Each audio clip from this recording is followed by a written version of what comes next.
In this lesson, I will discuss the obligation of a person who is obliged to give a determinate thing. This lesson focuses on Articles 1163 and 1164 of the Civil Code. But before I proceed with a full-blown discussion on the said articles, let me introduce you to another branch of civil law called property law. Understanding some concepts in property law is essential in understanding the different concepts that will be presented in this lesson. As a subject in a law course, property is that branch of civil law which classifies and defines the different kinds of appropriable objects, provides for their acquisition and loss, and in general, treats of the nature and consequences of real rights. While obligations and contracts is found in Book 4 of the Civil Code, property is found in Book 2 of the Civil Code.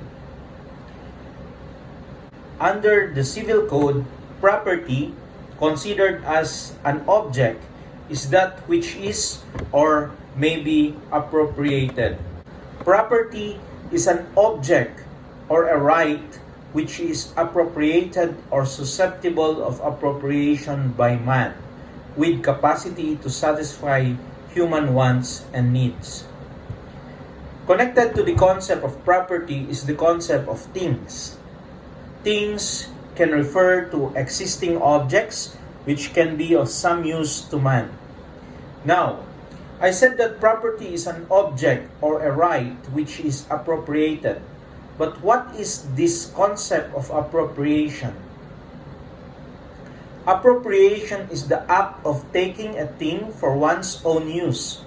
It is equivalent to occupation, that is, the physical seizing of corporeal things which have no owner with the intention to acquire their ownership. Distinctions between things and property. The term thing is broader in scope than property. All kinds of property are things, but not all things are property. Things refer to all objects that exist, including those which could not be appropriated by man, like the distant stars in the heavens. Property refers to the objects already possessed by man or are in their possession. Things involves only corporeal objects. Property may refer to intangible matters like rights and credits. Classification of things. There are three general classifications of things. First is the res communes. These are things which belong to everybody. Examples, the sunlight, the moonlight, the moving air. Second is res aliquos, or things which are owned by a person or group of persons. Examples, a person's car, a cell phone, a laptop. And the third one is res nullius. These are things which do not have any owner. Examples, the different species found in the ocean, like the dolphins, the sharks, the butanding, the wild birds in the sky or forest. Classification of property. As to mobility, property can be classified as either movable or personal property or immovable or real property. Movable or personal property is one which can be transferred from place to place without being destroyed. Examples, pen, books, laptop, car. And immovable or real property is one which cannot be transferred from place to place without destruction to itself. Example, land, building, tree. As to susceptibility to touch, property may be classified into tangible property or intangible property. Tangible property is one which could be physically touched and has physical existence, whether real or personal property. Examples, cell phone, pen, laptop. Intangible property is one which could not be physically touched. Examples: credit, goodwill, rights. As to individuality, property may be classified into specific property or generic property. Specific property or determinate property is one which is fixed, definite, and individually identified. Example: a house located at number 11 Amada Street, Capitan Pepe Subdivision, Cabanatuan City. Generic property or indeterminate is one which is indicated by its homogeneity or its class. Example: a house without specifying which one. Rights considered as property. In the juridical sense, things include both corporeal objects as well as rights.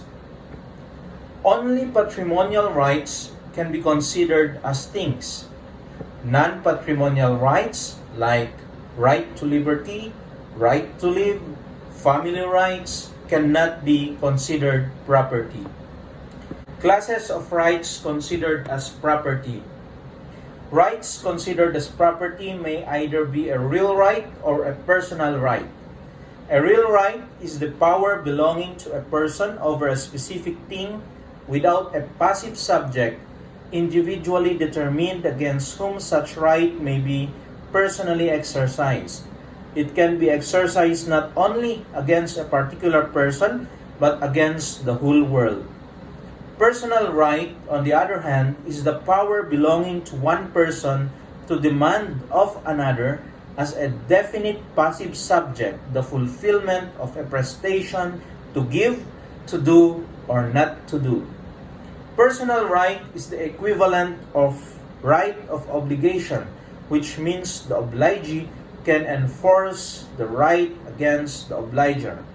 Now, we are ready to proceed with our main topic, obligation to give. Article 1163 provides that every person obliged to give something is also obliged to take care of it with the proper diligence of a good father of a family, unless the law or stipulation of the parties requires another standard. This article speaks of an obligation to care of a definite thing. An obliger is duty-bound to take care of a determinate thing which he is supposed to deliver to another. Otherwise, the obligation to deliver will be a sham, because the obliger will not be accountable even if the thing be destroyed or lost. Indifference may characterize the performance of the duty to deliver. Let us review. A determinate thing or a specific thing is something which is susceptible of particular designation or specification. Example: a Montero SUV, model 2020, chassis number 876543, with plate number GKY 9878.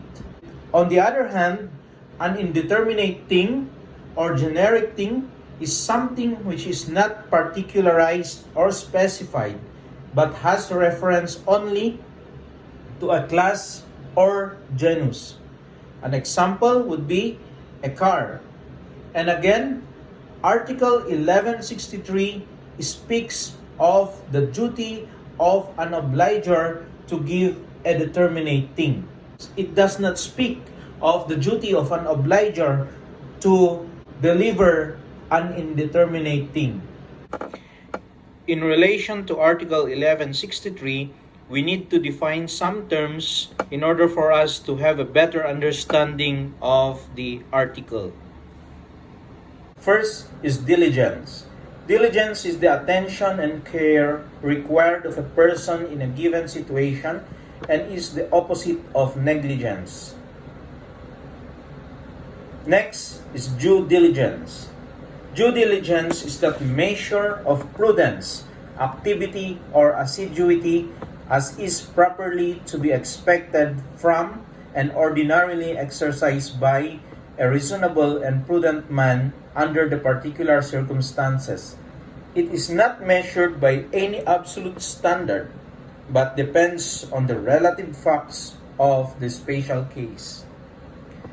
Next is necessary diligence. Necessary diligence is that degree of diligence which a person placed in a particular situation must exercise in order to entitle him to the protection of the law in respect to rights or claims growing out of that situation, or to avoid being left without redress on account of his own culpable carelessness or negligence. As per Article 1163, the general rule is that a person obliged to give something must observe ordinary diligence, popularly known as diligence of a good father of a family. The exception is that if the law or by agreement of the parties, extraordinary diligence is required, then the obliger shall exercise extraordinary diligence. To illustrate, a common carrier is bound to exercise extraordinary diligence in carrying passengers to their destination. The loss of things while in the custody of the obliger, but without negligence or fault on his part, does not make him liable therefore. Now let us move on to Article 1164. Article 1164 provides that the creditor has a right to the fruits of the thing from the time the obligations to deliver it arises. However, he shall acquire no real right over it until the same has been delivered to him. Article 1164 speaks of fruits. But what are fruits? Let us go back to property law to have a better understanding of what fruit is. Article 442 provides that natural fruits are the spontaneous products of the soil and the young and other products of animals. Industrial fruits are those produced by lands of any kind through cultivation of labor. Civil fruits are the rents of buildings, the price of leases of lands and other property, and the amount of perpetual or life annuities or other similar income. So with Article 442, we can derive three kinds of fruits. First is the natural fruits. These are the spontaneous products of the soil, like the cogon, the common grass, or the young and other product of animals, like the puppies, the calves, the eggs, milk of certain animals. And the second one is the industrial fruits. These are produced through cultivation or labor. Example would be the palay, the corn, and cultivated vegetables. And the third one is the civil fruits. This refers to the rents of buildings, lands, or other property, perpetual or life annuities, or other similar income.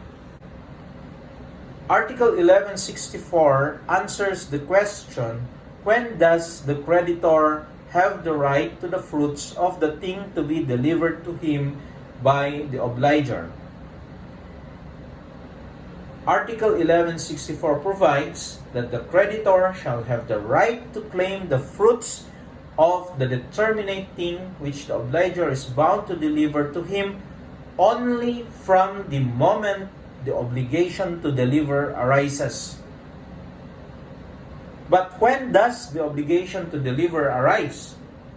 The answer is, it depends on the source of the obligation. When the obligation is based on law, quasi-delict, quasi-contract, or crime, the specific provisions of the applicable law shall determine when the delivery shall be done or affected. For example, an obligation to give support which is based on law shall arise from demand. In quasi-delic, the obligation to pay for damages shall arise from the time the fault or omission has been committed. For quasi-contracts, the pertinent provisions of Article 2142 to 2175 will apply. And for crimes, the revised Penal Code. When the obligation is subject to a suspensive condition, the obligation to deliver arises from the happening of the condition. For example, I will give you a car if you pass the CPA examination. Once you pass the CPA examination, then I am bound to give you a car. When the obligation is subject to a suspensive term or period, the obligation to deliver arises from the lapse of the term or period. For example, I promise to give you a cell phone on Christmas 2020. Come December 25, 2020, I am obligated to give you a cell phone. When there is no condition or term, the obligation to deliver arises from the constitution, creation, or perfection of the obligation. Classes of delivery or tradition. There are two general classes of delivery or tradition. The first one is the real or actual tradition, and the second one is the constructive tradition.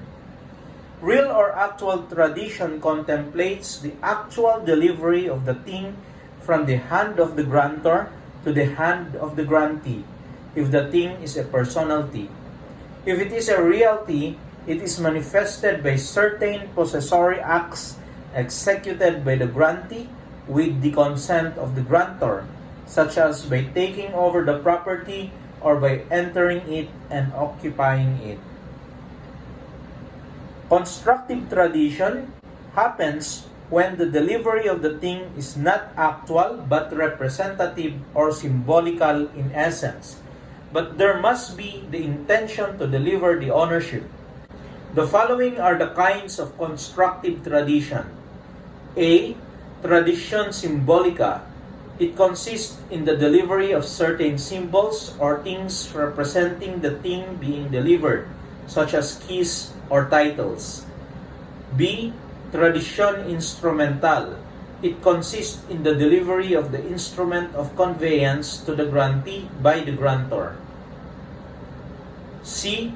Tradition longa manu. It consists in the pointing of the thing within sight by the grantor to the grantee, but which at the time of the transaction the thing could not be placed yet in the possession of the grantee. D. Tradition brevi manu. It consists in the grantee's continuation of his possession over the thing delivered, but now under a title of ownership. This is exemplified in the case of a lessee who had purchased the property leased to him and thereafter continues to possess it as the owner thereof. E. Tradition constitutum possessorium. It consists in the owner's continuous possession of the property he had sold to another person, and his present possession thereof is no longer that of an owner, but under another capacity, like a lessee, pledgee, depository, etc. Tradition by operation of law. It consists in the delivery of the thing by operation of law, such as in intestate succession, where inheritance is transferred to the heir upon death of the decedent. And G. Quasi-tradition. It consists in the delivery of incorporeal property like rights and credits done through A. Placing of titles of ownership in the hands of the grantee or his representative, or B. By allowing the grantee to make use of the rights with the consent of the grantor. Note: ownership is not transferred by the mere perfection of the contract, but by delivery, which could be either actual or constructive.